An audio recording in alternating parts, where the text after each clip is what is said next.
嗨，大家好，我是探平叔，今天是2025年12月23號。這一期咱們繼續聊聊恆大清盤，聊聊中國的房地產。咱們先看房企的消息啊。首先咱們看一看萬科債券展期情況。根據這個財新網的報道啊，那麼萬科12月22號，22萬科 MTN004 最新展期方案未能獲得通過。22萬科MTN004 是萬科在2022年12月發行的中期票據，主承销商為浦發銀行、中國銀行，期限為3年，原定2025年12月15日到期，債券餘額20億元，票面利率3%。實話實說這個是22年12月發的票，這個時候恆大暴雷已經1年半了，你說還有人去買房地產開發商的這個債，這就是怎麼說呢？貪婪愚昧無知這批中票是萬科謀求展期的首筆公開債務。按照第二次會議決議寬限期限屆滿日進一步延長至2026年1月27日，就是又往後推了1個月。這也就是給萬科與持有人關於展期方案的博弈獲得一定緩衝期。萬科提出要延長寬限期，核心目的既是為增信措施的協商和落地預留充足時間，同時也為萬科與持有人進一步溝通優化方案展期提供空間。一名參會債權人告訴財新，一些持有人在會上提出疑問，即便寬限期延長至30個交易日，雙方是否有可能就展期方案達成共識？萬科方面回應稱，若新的寬限期屆滿後，公司仍未能取得持有人同意，萬科希望双方繼續充分溝通，爭取形成兼顧各方利益的解決方案。與債券條款需做進一步調整，萬科將通過持有人會議等法定程序進行。根據財新網的報道萬科22 MTN004 持有機構共有20家。12月22日公告顯示，共有8家持有的機構或代理人同意第一份議案，有效表決權占91%，共有7家持有人或代理人同意第3份議案，有效表決權占90.7%，仅有3家持有人或代理人同意第2份議案，有效表決權數額僅占20%，反對票表決權數額占比高達78%。一名22萬科 MTN004 債券持有人說持有人同意縮短會議召開時限，延長寬限期，反映出他們願意維持程序秩序，不制造形式障礙，導致萬科立即觸發實質性違約。實際上違約對他們也不利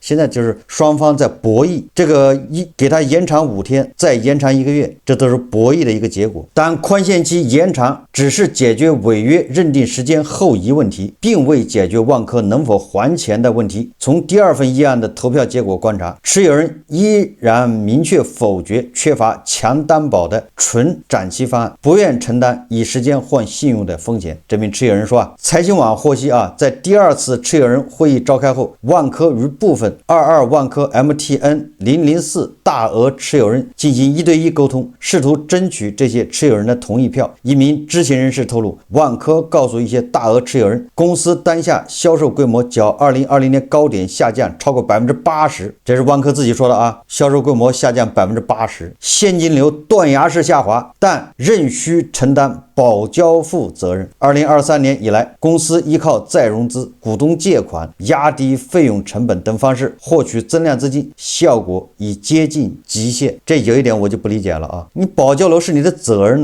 韭菜把錢都貸款給了你萬科了，你房子蓋不起來，你能賴誰你的錢去哪兒了？它不是现房交付对吧？不是說現在你把房子蓋好之後，韭菜再给你錢，韭菜是從銀行把款貸了給了你開發商，開發商把你賣一套你就收了一套的錢了完了之後你現在房子蓋不起來，你賴誰？那保交付不是你的天经地義嗎？人家錢都已經交過了，結果他現金流斷了，是保交付居然是一個原因。知情人士提到，萬科方面稱，目前展期方案是公司評估了1個多月之後，在能力邊界內能給出的唯一方案，也就是說這個就這麼着了，再炸也炸不出什麼東西出來了。該公司同時承認，由於旗下合作項目占比高，并表项目不可直接作為集團總部債務的增信措施，也就是你跟人家合作的项目，你拿来抵押，怎么可能呢？那合作方也不同意啊。也就是说啊，万科腾挪空间已经没有了，万科没有现成可供抵质押的资产，这不就是我说的吗？对吧？大家还记得吧？我说万科的要饭他没有碗呢，对吧？就是大股東救他，你没有抵押物，大股东怎么救呢？我跟你说，只有亲爸爸给你钱不要抵押物，父母给你钱是不要抵押物的，其他任何人给你借钱都要抵押物，你得有东西抵押给人家。你万科啥也没有了，对吧？没有可供抵质押的资产，怪不得这个深圳地铁呢还有20亿的这个口子，对吧？都还有20亿额度啊，借款呢，万科都没借到，为什么？没抵押物了。所以有很多人对这个经济他不了解，他认为这个深圳国资委、深圳地铁有的是钱，想救就能救得活，没有任何增信措施，空放，那只有亲爹。万科第一大股东深圳地铁集团，2025年万科全年到期和行权的境内外公开债超过360亿元。2月10日以来，深圳地鐵先後13次出手，累計向萬科提供了314億元的流動性支持，萬科實際提款307.97億元，並借此按時償還了304.9億元的公開債務。上述知情人士說在與大額持有人溝通時，萬科指出300多億元股東借款已是深圳地鐵的極限支持。深圳地鐵人士也提到，公司作為非控股股東，在地方國資委監管下，不能對萬科所有債務提供無限擔保或兜底。深圳地鐵每年營收200多億元，向萬科提供300多億元的流動性支持，遠超自身的風險舒適區。深圳地鐵表態稱，繼續書寫並非可持續解決方案，萬科債務問題只能以時間換空間啊。這個財新網的這個報道啊，實際上就是坐實了啊，我說的深圳地鐵拔管了，是不是拔管了？管不了了嗎？輸什麼血啊？萬科財務報表顯示，該公司仍具備一定的資產規模，但萬科卻稱幾乎可用於債務增信或償付安排的資產已無。就不要看到報表上還有很多資產，實際上那些東西都沒有辦法拿來增信或者做抵押。這個也天天看我節目的應該知道啊，這個融創碧桂園爆雷之前，天天都是秀肌肉，對吧？我那賬上還有1000多億，我怎麼可能爆雷呢？誰要說我爆雷啊？發律師函，大家還記得吧？那時候那個碧桂園天天忙於發律師函，這個融創天天就說我這個賬上還有1400億現金，怎麼可能爆雷呢？實際上啊，他賬上也有1400億，但是供應商10萬他都付不了，你說問題出在哪兒？那這個債權人就不幹了，債權人說你這個報表上還有那麼多資產呢，在哪兒呢？沒有抵押，對不對？你的負債也只有80%不到70%啊，那還有20%的資產拿出來啊，對吧？你不拿來遵信，你這沒有誠信啊！你這個萬科，你不想解決問題，你藏着掖着。由於資產去向解釋不清，且此次展期之前，萬科的一些優質資產已被率先抵質押給深圳地鐵，公開債權人的債權順位進一步列後，他所在的機構對萬科的兌付路徑能否實現產生質疑。你看這個跟我分析的一模一樣啊，也就是債權人一看，好嘛，你大股東先上手了，你把那個萬科的那叫萬物雲是吧？物業的那個股票啊，全部給質押了，那個是優質資產啊，馬上就能變現，情況一不對，馬上在二級市場一拋，就是現金就回來了。你把這麼好的東西，大股東拿走了，本來我們債權人對吧？我在前面的，我先借給萬科的，你就得到應該拿這先還給我，是不是這個邏輯啊？就債權人他這麼認為啊，所以你看你大股東叫近水樓台先得月，和你先下手了，說明你自己都不看好萬科了，對吧？你把煙灰缸留給我了，不就這意思嗎？所以啊，加劇了債權人這就不依不饒。你要是債權人，你也會這麼想，對吧？你大股東居然大股東最後一個跑啊，你他媽先跑。該持有人告訴財新，其所在機構在2次持有人會議中對萬科的所有展期決策投出反對票。他認為22萬科 MTN 004應按照違約流程盡早進入司法重整程序，萬科旗下的資產才能實施實質性凍結和限制，避免在展期窗口期被質押轉讓公開債券持有人的債權地位才不會被進一步削弱和稀釋。實話實說啊，這個機構啊，他才是一個頭腦清醒的，對吧？他這個觀點跟我完全一致啊，就是萬科早點破產重整，你越早破產重整，對債權人是越公平。你不能，對吧？我展期1年，你這1年裡面你的好資產都被人掏空了，變賣掉了，和等到你再破產的時候，我是啥也沒有了，就剩煙灰缸。那你說誰同意誰傻？所以說啊，一旦這個企業資不抵債，馬上就進入破產重整程序，所有的債權人一致，就是按照法律來，對吧？你的償債順序，你在是優先還是劣後？你是第一順位還是第二順位？按照破產法來，對吧？破產法就是職工債權排第一個，還有那個這個公益債權呢，啊，也就是這個。總之啊，一般的破產職工這塊能保障基本工資啊，然後這個國家稅收要保障，好，剩下的錢破產财產啊，就給普通債權人，叫一般債權人，大家都一樣，按比例來分，对吧？你10個億，你分1000萬，那我1個億我就分100萬，就這個意思啊，就是按比例，就是一般債權人。那實際上啊，到時候深圳地鐵它也是一般債權人呢，但是這個你看深圳地鐵它是利用這個便利條件，是不是？大股東近水楼台先得月，他就把這個好資產先拿走了，把自己先还了。也就是說啊，所以说這個那其他債权人他就擔心啊，現階段萬科多筆境內債的價格已跌至面值20%左右。據財新了解，萬科方面承認債券價格已體現出違約態勢。不過，該公司認為，一旦進入司法程序，展期時間更長，債務處置不確定性更高，最終將損害普通投資人。萬科告訴一些22萬科 MTN004 大額持有人，公司不會主動啟動司法重整程序。很簡单了啊，也就是万科他已经做好了破产重整了，也就是我不主动提，就是破产重整啊，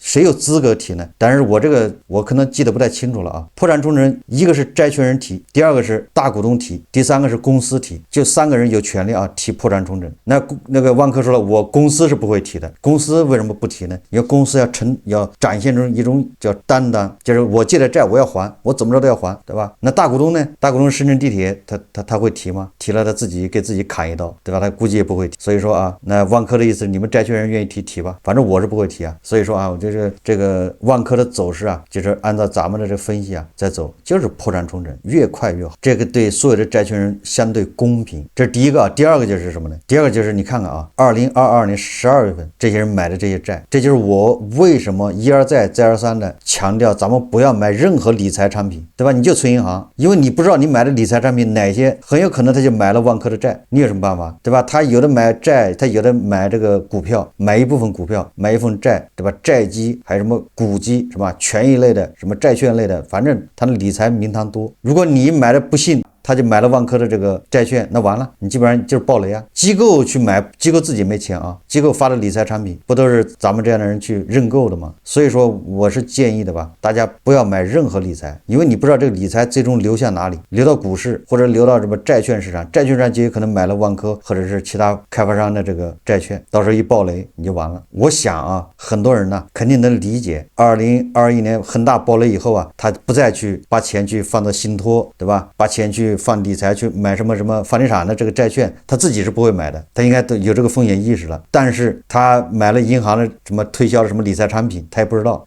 說這個靠譜，年化3%，什麼這個債券基金那個債券基金，你一買好中雷，對吧？他幫你去買了萬科的債，你說你找誰說理去？所以我們作為韭菜啊，你整不過他，你就存銀行，閉着眼存銀行，愛說啥說啥。這是財新網，對吧？他關於萬科的一個報道，那實際上就驗證了咱們的說法，萬科他沒有資產了，所以借不到錢。那既然這樣的話，他後面的增信措施拿不出來，他的展期方案也是竹籃打水一場空啊，對吧？大股東都撤了，早宣布吧，早受益啊。我們再看一個新聞啊。這個咱們在以前節目介紹過，但是畢竟啊，咱們那個時候是看了一些傳聞，也就是關於這個催收大王永雄集團賣樓求生。這個是中國新聞週刊報道啊，這正經媒體報道，咱們看看發生什麼事了。曾經的催收大王，如今正陷入尷尬處境。湖南永雄資產管理集團發布聲明稱，公司決定再降1000萬元，以6000萬元的價格虧本處置集團公司總部大樓，自救求生。曾幾何時，永雄在催收行業如雷貫耳，其號稱國內最大催收公司，累計催收超過2億人次。而今催收行業急劇變化中，永雄集團也從業務清算走向資產清算，甚至拖欠了43萬元的稅款，也就是永雄欠稅43萬，他天天催人家的款，現在税務局催他的款，你說你這不是黑色幽默嗎？從幫銀行催收到被銀行催收，催收巨頭的落寞透露出什麼信號？這個永雄啊，鼎盛時期有400餘名催收員工在那個大樓裡辦公啊，就是那個大樓一共是湖南長沙高新區岳麓西大道588號新城科技園1期7棟，這個寫字樓一共11層，1.27萬平方米，400多名這個永雄集團的員工在這裡上班。要賣的不只是曾經的總部大樓，永雄集團創始人譚曼位於湖南娄底興化縣城的另一處資產興化衛城酒店管理有限公司，近期也被進行整體拍賣處置。賣的核心目標就是籌錢。永雄集团稱啊，賣樓目的是盡快籌措資金，歸還長沙銀行到期貸款及個人借款等。這或也成為在12月7日最初發布7000萬元售價後，又在3天後宣布限期直降1000萬元的原因。你看看啊，這個不愧是催收公司啊，道上的規矩都懂，對吧？人家是專門做資產處置的，一看不行，馬上降價1000萬，這本來是7000萬，一看賣不動，再降1000万，這叫當機立斷嘛，手起刀落啊！這麼一算的話，每平米不到5000，當地啊這個平均啊周邊的市場價是6000到8000。但長沙當地一位資深房地產拍賣業務從業人員對中國新聞週刊表示，即便是直降1000萬，永雄集团的這棟樓可能也不太好賣。目前市場幾乎沒有什麼對其感興趣的客戶。你說誰買那麼一個大樓幹啥呢？現在沒人創業的吧，也沒有辦公需求，這寫字樓的空置率那麼高，誰會去買呀？而永雄集团確實急了，直接開出條件，期限內提供客戶資源，促成交易者還可享受50萬元推薦獎勵。風生水起之時，永雄集团號稱國內最大催收公司，甚至在2019年向紐交所遞交招股書，欲衝擊中國催收第一股。彼時招股書顯示，2016年到2018年，其營收從4.36億元增至7.58億元，淨利潤同步從9765萬元攀升至1.24億元。截至2019年9月30日，公司員工超10000人，且95%為催收專員，在再催逾期貸款總額446億元。你說這個厲害吧？2019年啊，他手上就有446億元的這個資產，反正他打電話要唄，要回來多少是多少。有上萬人專門打電話催收的，當然還有其他形式催收啊。這麼一個巨無霸催收集團，居然現在落魄到啊賣樓為生，還欠43萬的稅都交不起。為什麼會出現這個現象？這裡面原因很多啊，對吧？當然跟咱們現在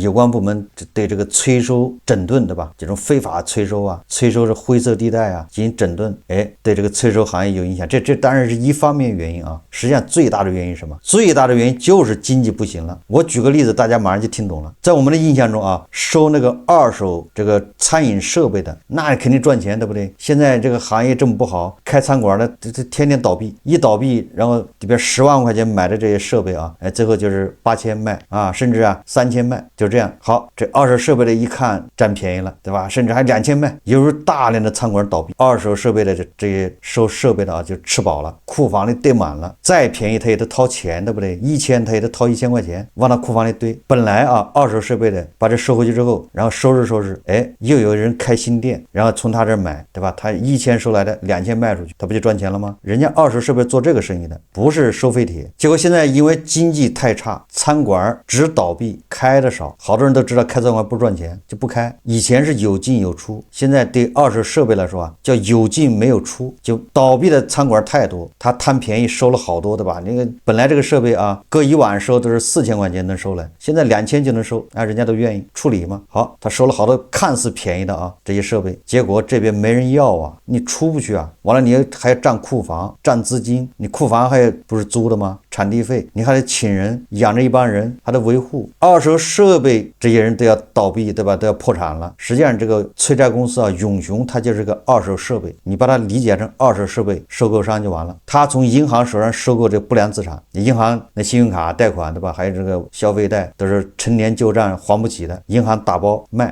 銀行知道吧？他本來這個債權是10個億，他就8000萬賣，不就跟那個廚房設備不是一樣嗎？然後這個永雄集團一看，這個有甜頭，8000萬把它買下來。以前8000萬，現在只要4000萬了，那他更得買啊。結果買來之後，他打電話沒用嘛，催不回來錢嘛，对吧？這邊人家老賴鐵定了心要當老賴，好多電話都打不通了。再加上啊，現在對這個電話催收啊要進行這個整頓，他得更要不回來錢，對吧？他從銀行買的不良資產，也是從別的銀行貸款帶來的錢去買不良資產，買回來之後本來想從裡面賺點錢，對吧？分門別類打，要回來一點是點，結果1分錢要不回來，對吧？上萬人的工資啊，還買地蓋樓啊，這都不需要錢嗎？所以催收公司暴雷，就說明什麼意思啊？說明經濟形勢差到什麼地步了？那些欠債的人都躺平，隨便，对吧？反正就是不給。就像現在很多人知道開餐館不賺錢，都不開了，所以大街上很多門面房以前是餐館，現在都是空着的，對吧？旺铺招租，不就這意思嗎？所以这些設備去哪兒了呢？設備全淤在二手設備商這兒，把他們給他們消化不良，時間一長就要暴雷，因為那錢他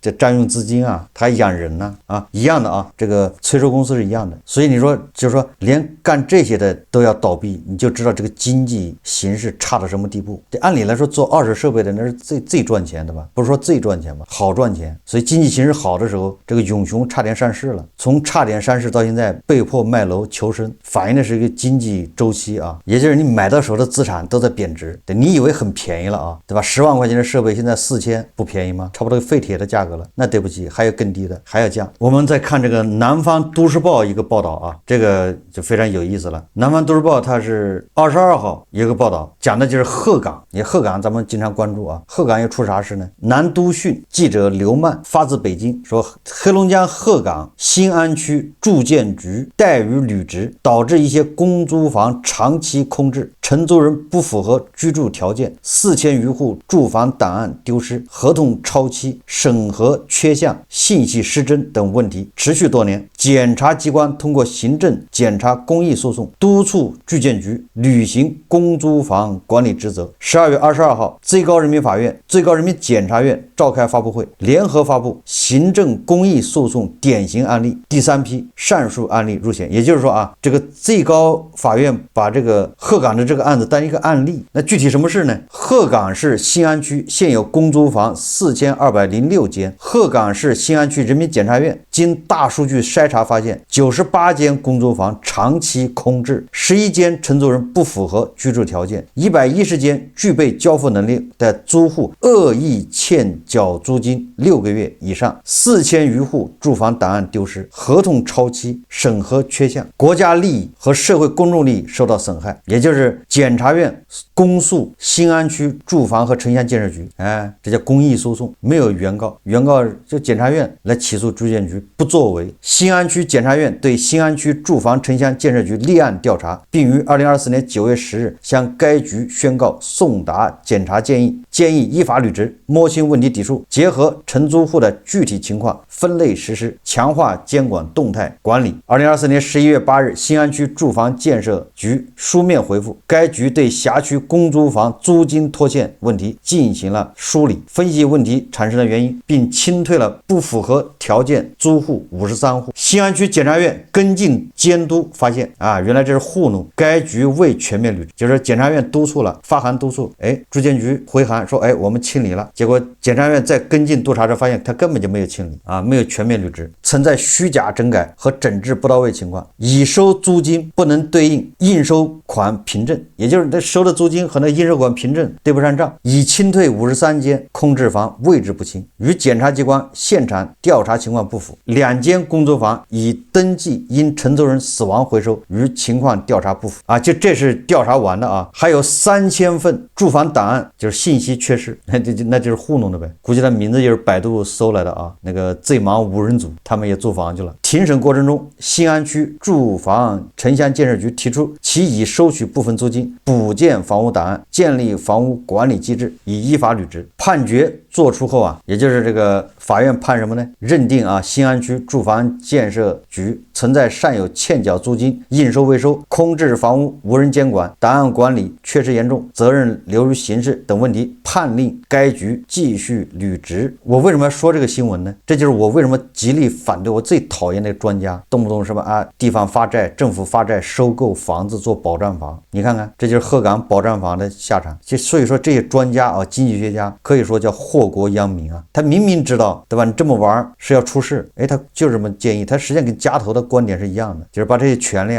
把這些所有權收到大頭手上，那大頭就是揮霍對吧？你把這房子收到大头手上，大头不就挥霍他？你看這是人家檢察院內部檢查出來的，什麼租金對不上賬，承租人不夠條件的來租房，還大量的房屋空置沒人管，3000多個住戶檔案缺失，你說這裡面多大的腐敗，關鍵還多大的浪費？你說這些專家建議一天到晚建議說，哎，發債1萬億、10萬億用來收購這個商品房做保障房，這結局是什麼我都能想得到。這專家不是蠢就是壞啊，对吧？你寧願收上去浪費，造成腐敗，造成这種滋生腐敗的吧，成了腐敗的溫床，他都不願意降價賣給韭菜。你完全可以降價賣給韭菜，讓韭菜背走的吧？你現在1萬賣不掉，那你賣8000呢？8000賣不掉，賣6000呢？对吧？只要你降價，肯定有韭菜願意買，人家買走一了百了，对吧？他自己还按揭貸款去了，你政府把它收回去，收手上，你花1萬億收，你還得花1萬億去補這窟窿，還去養它，然後動不動就說新加坡啊，什麼美國、日本，你跟人家比得了嗎？所以說啊，我一看這個新聞，我覺得那些專家啊，他們可以說叫禍國殃民啊。包括剛才這個萬科也是，還有很多經濟學家、專家說要保萬科，這是腦子有病。法治化、市場化是最好的，就是破產重整啊！誰讓你當初買了債券的？你活該！現在債券沒了，对吧？到时候一破產，你為你自己的行為負責啊！恒大的暴雷了，你還去買這個房地產的債券，你不活該嗎？然後這個時候要大頭去救，把大頭的錢給他，你這太貪婪了。所以這個鶴崗啊，這個新安區這個住建局，他是為什麼會發現這事呢？我可以說實話，我推測啊，因為鶴崗的缺錢，大家已經乾的不能再乾了，工資恐怕都發不下來。這時候你看看啊，手上有資源的就能賺錢。那住建局手上有大量的这個所謂的保障房在手上，那不就想法通過這個撈錢嗎？對吧？那別的部門人看，我靠，我們這乾着，你還有錢，眼紅啊！不一眼紅，你吃我得喝湯，我湯都沒得喝，那我就給你找點事吧，是不是這個邏輯啊？給你來個公益訴訟。第一財經報道啊，說6家銀行違規向房地產項目放貸近210億，以壓降處置不良貸款19億。審計署12月22日披露的國務院關於2024年度中央預算執行和其他財政收支審計查出問題整改情況報告顯示啊，說這個報告中提到啊，金融風險方面已整改問題涉及資金209億元，完善制度14項，處理處分11人。